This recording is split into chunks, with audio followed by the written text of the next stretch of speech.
ভাইরে, এই লোকটাকে আপনারা অনেকে চিনতে পারেন নাই। সমস্যা নাই, এটা আপনার ব্যর্থতা। আপনি কেন এই বোল্ডোজার বাবাকে চিনতে পারেন নাই? ভাইরে, এই বোল্ডোজার বাবা তিনি তার শ্বশুরবাড়ি থেকে একটা বোল্ডোজার যৌতুক এনেছিলেন। এরপর থেকেই সবাই তাকে বোল্ডোজার বাবা নামে চিনে। সেই যৌতুকের বোল্ডোজার দিয়ে তিনি স্মার্ট বাংলাদেশ বানাবে বলেছিলেন এলাকার 230টি পরিবারকে।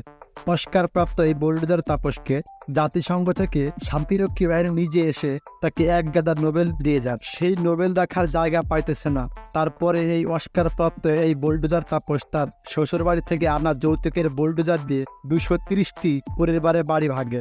অস্কারপ্রাপ্ত এই বোল্ডোজার তাপসকে খুঁজতেছে জাতিসংঘ। এই বোল্ডোজার তাপস তিনবার মানবতার আম্মাদানের কাছ থেকে নোবেল বিজয়ী মেয়র।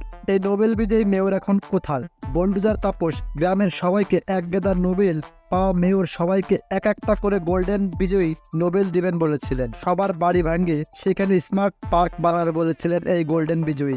ভাইরে, এই বোল্ডোজার বাবা তাপসকে এখন গ্রামের 230টি পরিবার খুঁজতেছে।